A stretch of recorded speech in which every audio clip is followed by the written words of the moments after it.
नमस्कार, आप देख रहे हैं न्यूज रूम लाइव। मैं हूं आपके साथ अनन्या बेदी। तमाम बड़ी खबरों को लेकर हम विश्लेषण करेंगे। पहली खबर है यूपी को हिलाकर रखने वाला अलीगढ़ की जहरीली शराब कांड मामला। इस मामले पर पुलिस ने अब 30 आरोपियों के खिलाफ चार्जशीट दाखिल की है और इसके साथ ही जहरीली शराब पीने से 100 से ज्यादा लोगों की जान चली गई थी। 80 माफियाओं को पहले ही गिरफ्तार किया जा चुका है। इन सब के बीच न्यूज वन इंडिया ने इस खबर को प्रमुखता के साथ दिखाया था। तमाम बड़े अधिकारियों से हमने सवाल किए थे। इस पूरे मामले पर रिपोर्ट देखिए। 100 से ज्यादा मौतों के जो हैं जिम्मेदार। उन शराब माफियाओं पर कार्रवाई की तेज हुई धार। अलीगढ़ शराब कांड में कोर्ट में चार्जशीट दाखिल। आज मामले में 30 के खिलाफ चार्जशीट हुई दाखिल।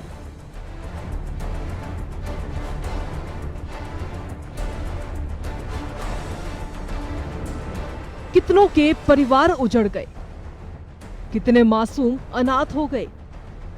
किसी मां का लाल मर गया, लेकिन गुनहगारों ने इन मौतों से संपत्ति कमाई और इनको दया तक नहीं आई। अलीगढ़ शराब कांड के बाद सियासत और प्रशासन में हड़कंप मचा हुआ था। सरकार की सख्ती के बाद जांच तेज हो गई और अब चार्जशीट भी दाखिल हो गई। मामले की जांच कर रही पुलिस ने 8 मामलों में 30 लोगों के खिलाफ चार्जशीट दाखिल की है, जिसमें 1 लाख का इनामी बदमाश ऋषि शर्मा, 50,000 का इनामी विपिन यादव और दूसरे सरगना अनिल चौधरी का नाम शामिल है। शासन व डीजीपी मुख्यालय के निर्देशों के अनुसार कड़ी कार्रवाई करते हुए जहरीली शराब प्रकरण में अब तक 29 एफआईआर दर्ज की गई हैं, जिसमें लगभग 80 अभियुक्तों को पुलिस द्वारा गिरफ्तार किया गया है। इन अभियुक्तों के खिलाफ दर्ज मुकदमों में 8 मुकदमों में पुलिस द्वारा चार्जशीट लगाई गई है, जिसमें 30 अभियुक्तों को चार्जशीट किया गया है। शर्मा, इसका भाई मुनि शर्मा, इसके अलावा प्रमुख अभियुक्त अनिल चौधरी और साथ ही जो अन्य तस्कर और सरगना थे जैसे विपिन यादव, और इन सभी को पुलिस द्वारा चार्जशीट किया गया है। 15 सालों से चल रहा था नकली शराब का नेटवर्क। 22 शराब माफियाओं के थे 42 बैंक खाते। पुलिस जांच में मिली 120 करोड़ की संपत्ति। अब 500,000 पेज की चार्जशीट कोर्ट में दाखिल। धारा 272, 273, 307, 304, 420, 467, 468, 471, 60A, 60(1) के तहत चार्जशीट। 27 मई से एक हफ्ते तक लगातार जहरीली शराब पीने से 100 से ज्यादा लोगों की मौत हो गई थी। इतनी बड़ी घटना के बाद सरकार सख्त हुई और आरोपियों पर सख्त कार्रवाई के निर्देश दे दिए थे।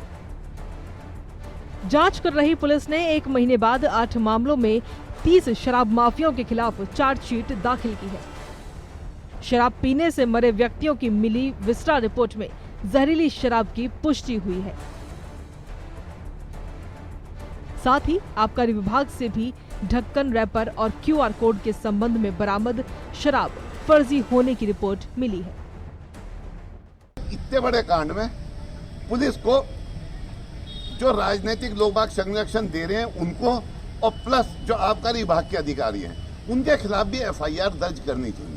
जब यह काम पूरा माना जाएगा। बहरहाल ये पुलिस का बहुत अच्छा काम है और पुलिस ने बड़ी मेहनत करके इसमें 30 दिन के अंदर FIR चार्जशीट दाखिल की है।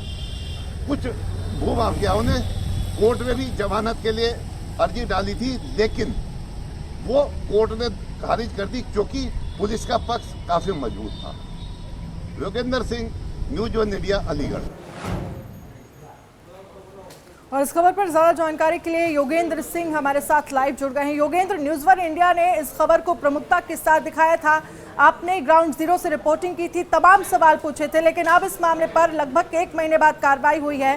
पुलिस ने 30 आरोपियों के खिलाफ चार्जशीट दाखिल की। अपडेट क्या है इस मामले पर आपके पास? इस पहले दिन से ही, जिस दिन से लोगों का मारने का सिलसिला शुरू हुआ, उसी दिन से लोगों की धरपकड़ उससे जारी कर।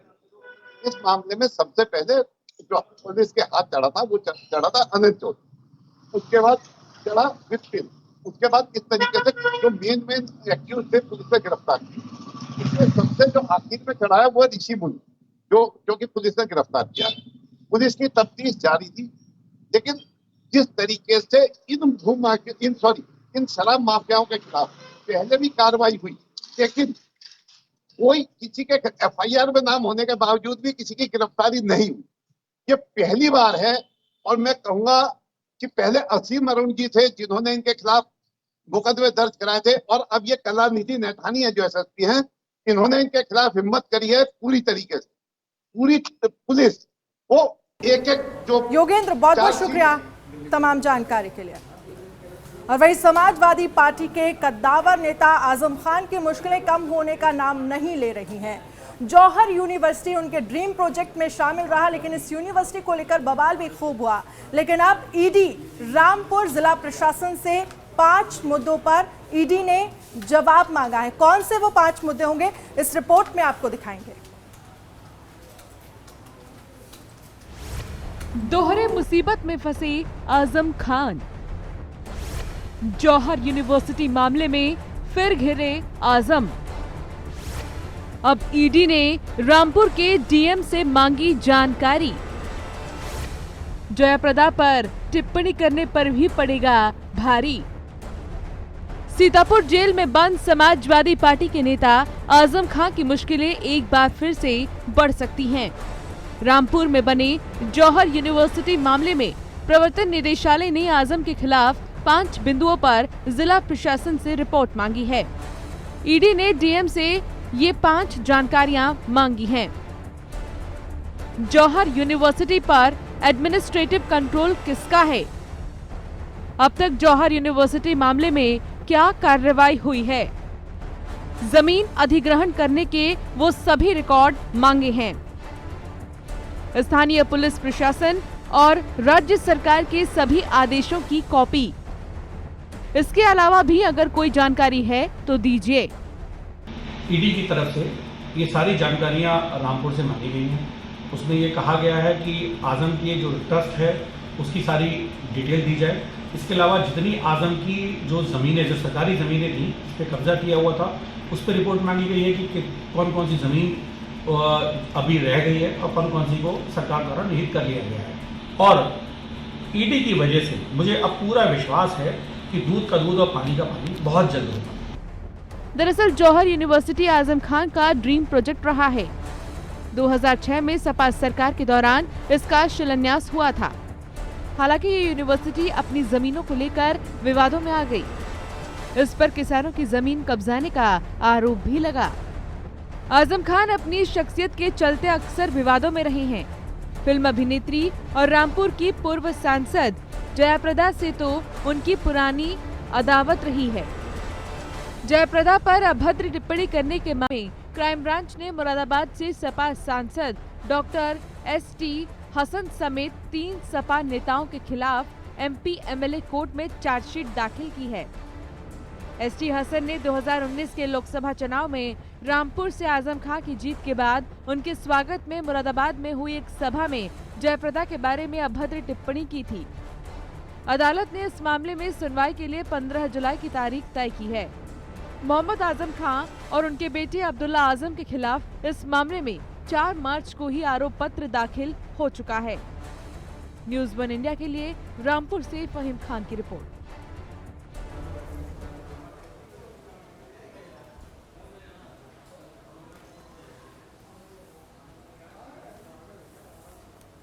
और उत्तर प्रदेश के डीजीपी हितेश चंद्र अवस्थी कल रिटायर हो रहे हैं।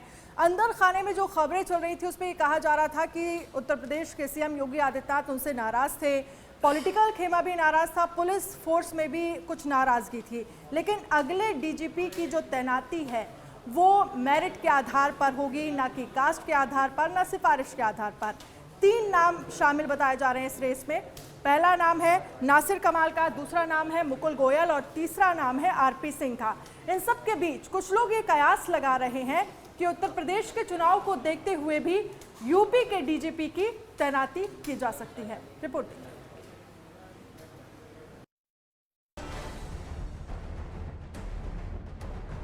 देश की सबसे बड़ी पुलिस फोर्स यानी यूपी का अगला डीजीपी कौन होगा? इसके लिए 3 नामों के पैनल पर दिल्ली में मंथन शुरू हो चुका है। फिलहाल डीजीपी पद के लिए केंद्र में तैनात मुकुल गोयल, नासिर कमाल और यूपी में तैनात आरपी सिंह को प्रबल दावेदार माना जा रहा है। प्रदेश के डीजीपी एचसी अवस्थी 30 जून को रिटायर हो जाएंगे। उनके स्थान पर कौन डीजीपी बने, इसके लिए लोक सेवा आयोग नई दिल्ली को 3 वरिष्ठतम और श्रेष्ठ करियर वाले अधिकारियों का नाम चयन कर यूपी सरकार को भेजना है। दरअसल यूपी कडार के आईपीएस में मौजूदा वक्त में वरिष्ठता में सबसे ऊपर 87 बैच के नासिर कमाल और 87 बैच के मुकुल गोयल जो कि केंद्र में तैनात हैं।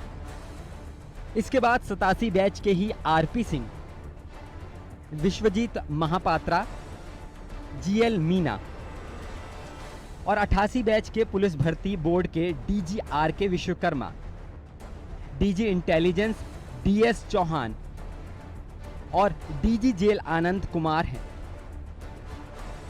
ऐसे में सूत्रों के अनुसार मुकुल गोयल, आरपी सिंह प्रबल दावेदार हैं।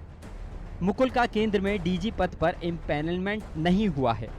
वह बीएसएफ में एडीजी हैं। ऐसे में संभव है कि यूपी में लौटना चाहें। अगर वह यूपी में लौटते हैं तो 3 नामों के पैनल में वह सबसे ऊपर होंगे। ईओडब्ल्यू के डीजी आरपी सिंह के पास एसआईटी का भी अतिरिक्त प्रभार है। डीजी आरके विश्वकर्मा भी 2 महत्वपूर्ण पदों का काम संभाल रहे हैं। वे पुलिस भर्ती बोर्ड के अध्यक्ष हैं और डीजी फायर सर्विस के पद पर भी तैनात हैं। मौजूदा समय में वे शासन के विश्वस्त अधिकारियों में हैं। इसी तरह 1988 बैच के डीजी जेल आनंद कुमार का एडीजी कानून व्यवस्था रहते बेहतर कार्यकाल रहा है। अगर मुकुल गोयल यूपी नहीं लौटे तो वरिष्ठता और श्रेष्ठता के आधार पर उनके नाम पर भी विचार हो सकता है।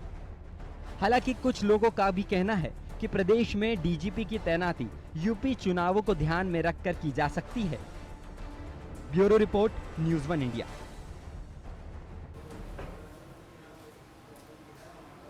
सुप्रीम कोर्ट ने 31 जुलाई तक राज्यों और केंद्र शासित प्रदेशों को one nation one ration card योजना को लागू करने के निर्देश दिए हैं। इसके साथ ही प्रवासी मजदूरों को कम्युनिटी किचन चलाने के भी निर्देश दिए हैं। लेकिन इस योजना के जरिए किसी भी राज्य में होंगे आप, लेकिन इस योजना का लाभ आप उठा सकते हैं। इस योजना में क्या कुछ खास है, इस रिपोर्ट में आपको दिखाएंगे। सुप्रीम कोर्ट का राज्यों केंद्र शासित प्रदेशों को आदेश, वन नेशन वन राशन योजना करें लागू। 31 जुलाई तक योजना करें लागू। 31 जुलाई तक बनेगा पोर्टल। कोरोना संकट और लॉकडाउन की वजह से परेशानी का सामना कर रहे प्रवासी मजदूरों के लिए सुप्रीम कोर्ट ने राहत भरा फैसला सुनाया है। सुप्रीम कोर्ट ने सभी राज्यों को आदेश दिया है कि वो one nation one ration card योजना को 31 जुलाई तक अनिवार्य रूप से लागू करें। राज्यों को निर्देश दिया गया है कि जिन लोगों के पास राशन कार्ड नहीं है उन्हें राशन देने के लिए योजनाएं बनाएं और केंद्र उसके अनुसार राशन की व्यवस्था करे। One nation one ration card पर फैसला सुनाते हुए सुप्रीम कोर्ट ने राज्यों और केंद्र शासित प्रदेशों को प्रवासी मजदूरों के लिए सामुदायिक रसोई चलाने को भी कहा है। सुप्रीम कोर्ट ने केंद्र को असंगठित क्षेत्र के श्रमिकों के रजिस्ट्रेशन और उन्हें लाभ देने के लिए एनआईसी की मदद से 31 जुलाई तक पोर्टल बनाने के निर्देश भी जारी किए हैं। One nation one ration card की बात करें तो यह व्यवस्था बायोमेट्रिक सिस्टम पर आधारित है। इससे राशन कार्ड धारक की पहचान उसकी आंख और हाथ के अंगूठे से होती है। इस योजना से देश भर के 28 राज्य और केंद्र शासित प्रदेश जुड़ चुके हैं। अगर कोई राशन कार्ड धारक दूसरे शहर जा रहा है तो वो मेरा राशन ऐप पर खुद रजिस्टर कर सकता है। रजिस्ट्रेशन करने के बाद उसे वही राशन मिल जाएगा। लाभार्थियों को इस ऐप के जरिए पता चल जाएगा कि पीडीएस के तहत संचालित राशन की कितनी दुकानें हैं, कौन सी दुकान उनके सबसे ज्यादा करीब है, ये भी आसानी से पता लगाया जा सकता है। Bureau report, news 1 India.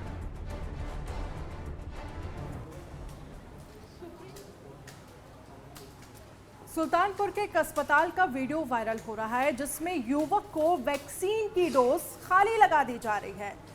किस अस्पताल का मामला है ये तो अभी सामने नहीं आया है, लेकिन अगर ये पूरा मामला, ये तस्वीर सच है, सिरिंज में वैक्सीन भरी ही नहीं गई और ऐसे ही सिरिंज को युवक के अंदर बॉडी में इंजेक्ट कर दिया गया, तो तमाम सवाल खड़े हो रहे हैं इस मामले पर। रिपोर्ट देखिए। सिरिंज में दवा नहीं, नर्स ने लगा दी पहली डोज। वैक्सीनेशन का खाली अभियान, जल्दबाजी कहें या लापरवाही, जो भी कहें इस तस्वीर के लिए वाजिब है। जहां वैक्सीनेशन अभियान को लेकर केंद्र और राज्य सरकार लगातार प्रयासरत है, वहीं सुल्तानपुर के एक अस्पताल का वीडियो सोशल मीडिया पर वायरल हो रहा है, जो चर्चा का विषय बना हुआ है। इस वीडियो में देखा जा सकता है कि कोविड वैक्सीन लगवाने आए शख्स के साथ कैसे धोखाधड़ी की जा रही है। वीडियो में देखा जा सकता है कि नर्स मैडम सिरिंज तो निकाल रही हैं, लेकिन बातों में इतनी मस्त हैं कि वो भूल गईं जिस शख्स को वैक्सीन की डोज दे रही हैं वो सिरिंज ही खाली है, और बातों बातों में नर्स मैडम शख्स को वैक्सीन लगा देती हैं। वैक्सीनेशन के रिकॉर्ड जो बन रहे हैं, कहीं ऐसा तो नहीं ये रिकॉर्ड इस सिरिंज की तरह खाली हैं। ये वीडियो सुल्तानपुर का बताया जा रहा है, लेकिन अस्पताल की जानकारी अभी सामने नहीं आई है। आखिर ऐसे कैसे होंगे लोग वैक्सीनेट, ये अपने आप में एक बड़ा सवाल है। Santosh Pande, Sultanpur, news 1 India. Uttarakhand high court ने चारधाम यात्रा पर 7 जुलाई तक के लिए रोक लगा दी है और अधिकारियों की जमकर फटकार भी लगाई है और कहा है कि आप आधी अधूरी तैयारियों के बाद यहां पर क्यों आए हैं। इन सब मामले को लेकर उत्तराखंड सरकार ने इस पूरे मामले को लेकर यूटर्न ले लिया है। क्या है पूरा मामला, रिपोर्ट में आपको दिखाएंगे। चारधाम यात्रा पर सरकार की फजीहत, हाईकोर्ट ने बता दी तैयारियों की हकीकत, मुख्य और पर्यटन सचिव को फटकार, चारधाम पर चौतरफा घिरी सरकार। उत्तराखंड की नाकारा नौकरशाही ने एक बार फिर हाईकोर्ट में तीरथ सरकार की फजीहत करा दी। बदहाल स्वास्थ्य सेवाएं और चारधाम यात्रा में कोविड प्रोटोकॉल पालन को लेकर अफसरों के बार बार दिए एफिडेविट से नाराज हाईकोर्ट ने 7 जुलाई तक चारधाम यात्रा के संचालन पर रोक लगा दी है। हाईकोर्ट ने मुख्य सचिव और पर्यटन सचिव को भी जमकर फटकार लगाई। कोर्ट ने अफसरों से सवाल किया है कि क्या हरिद्वार कुंभ के दौरान जो हुआ उसी को चारधाम यात्रा के दौरान दोहराने दिया जाए। कोर्ट ने पूछा कि जब कांवड़ यात्रा पर रोक लगा दी गई तब बिना इंतजाम के साथ सरकार चारधाम यात्रा क्यों शुरू करना चाह रही है। कोर्ट ने चारधाम यात्रा की लाइव स्ट्रीमिंग भी करने के निर्देश अधिकारियों को दिए हैं। सुनवाई जो है वो 7 जुलाई को है और तब तक के लिए इसमें विस्तृत कार्य योजना और जो माननीय उच्च न्यायालय ने ये भी निर्देश दिए हैं कि जो चारधाम के जो गर्भगृह हैं वहाँ से हम लोग लाइव दर्शन की भी व्यवस्था कराएं।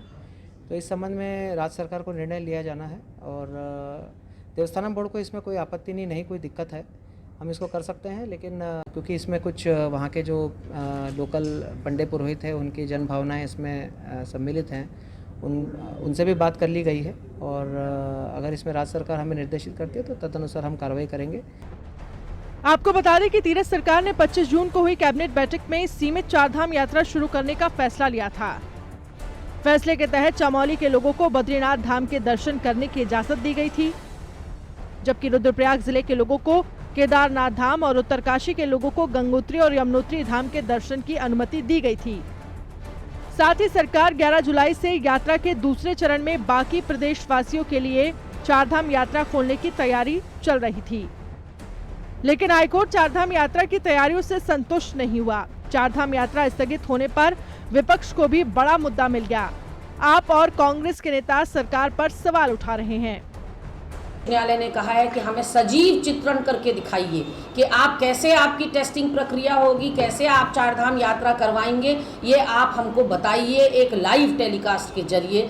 और उन्होंने ये भी कहा कि 1 जुलाई के बदले यात्रा 7 जुलाई से अब होगी। तो ऐसे में असमंजस की स्थिति पर्यटन व्यवसायियों के लिए है, चारधाम यात्रियों के लिए है, परिवहन व्यवसायियों के लिए है, और सरकार अपनी तैयारियां पूरी करती नहीं, उसका खामियाजा जनता भुगतती है। अभी सरकार किसी तरीके के कोविड गाइडलाइंस को पालन नहीं करना चाहती और केवल जल्दबाजी में इस यात्रा को कराना चाहती है। मुझे लगता है कि हाई कोर्ट ने अब ये जिम्मेवारी उठा ली है कि इनको सीधा किया जाए और इनको ठीक किया जाए। निश्चित तौर पे ये सरकार के लिए शर्म का विषय है कि रोज हाई कोर्ट में जाकर डांट खा रहे हैं। हाई कोर्ट ने अफसरों को कमियां दूर करने के लिए कई मौके दिए, लेकिन अफसर जानबूझकर अधूरी जानकारियों के साथ अदालत में आते रहे और मजबूरन कोर्ट को महामारी के खतरे से लोगों के जीवन को बचाने के लिए सख्त फैसला लेना पड़ा। उत्तराखंड राज्य में चारधाम यात्रा संचालन को लेकर सरकार के सामने दोहरी मुसीबत है। पहली, हाईकोर्ट को सरकार अपनी तैयारियों से संतुष्ट नहीं कर पा रही है। दूसरा, पार्टी के अंदर खाने ही नेता समय समय पर चारधाम यात्रा संचालित करने की बात कहते हैं। सरकार पहले 16 जून से यात्रा शुरू करना चाहती थी, नहीं कर पाई, और अब 1 जुलाई से भी यात्रा शुरू करने की SOP को उसने वापस ले लिया है। बहरहाल देखना होगा 7 जुलाई को कोर्ट में पेशी के दौरान सरकार अपना क्या पक्ष रखती है और अदालत इससे कितना संतुष्ट होती है। कैमरामैन अनूप भट्ट के साथ सुदीप जैन, देहरादून, न्यूज़ 1 इंडिया। और अब खबर है सोशल मीडिया को लेकर, सोशल साइट्स को लेकर किस तरह से देश में बवाल छिड़ा हुआ है, ये हम सब जानते हैं। वहीं संसदीय समिति के सामने आज गूगल और फेसबुक के अधिकारियों की पेशी, सोशल मीडिया पर लोगों के अधिकारों की सुरक्षा पर चर्चा, सोशल मीडिया के गलत इस्तेमाल पर रोक लगाने को लेकर चर्चा। समिति के समक्ष पेश हो चुके हैं ट्विटर के अधिकारी। ट्विटर को देश के कानून का पालन करना होगा, ये संसदीय समिति की तरफ से कहा गया था। तो संसदीय समिति के समक्ष पेश हो चुके हैं ट्विटर के अधिकारी। IT के नए नियमों पर चर्चा हुई थी। ट्विटर अपने नियमों का करता है पालन, ये ट्विटर की तरफ से कहा गया था। देश का कानून सर्वोपरि है। तो क्या कुछ IT नियमों पर जो तकरार है वो बनी हुई है, वो आपको ग्राफिक्स के जरिए हम आपकी स्क्रीन पर दिखा रहे हैं। IT के नए नियमों पर चर्चा हुई थी। ट्विटर अपने नियमों का करता है पालन, ये ट्विटर की तरफ से कहा गया था। देश का कानून सर्वोपरि है, ये कंपनी को करना होगा पालन, ये संसदीय समिति की तरफ से कहा गया। ट्विटर का इंटरमीडिएरी स्टेटस का दर्जा समाप्त। पहले इंटरमीडिएरी स्टेटस के जरिए मिलता था कानूनी संरक्षण। कई मामलों में ट्विटर की मनमानी अभी भी जारी है। तो संसदीय समिति के सामने गूगल और फेसबुक इंडिया के अधिकारियों की पेशी, सोशल मीडिया पर लोगों के अधिकारों की सुरक्षा पर चर्चा करने के लिए बुलाया गया था अधिकारियों को। गूगल और फेसबुक के अधिकारियों को सोशल मीडिया के गलत इस्तेमाल पर रोक लगाने को लेकर भी चर्चा इसमें की गई है। और न्यूज़ रूम लाइव की तमाम बड़ी खबरों में फिलहाल इतना ही। आप बने रहिए न्यूज़ 1 इंडिया के साथ। नमस्कार।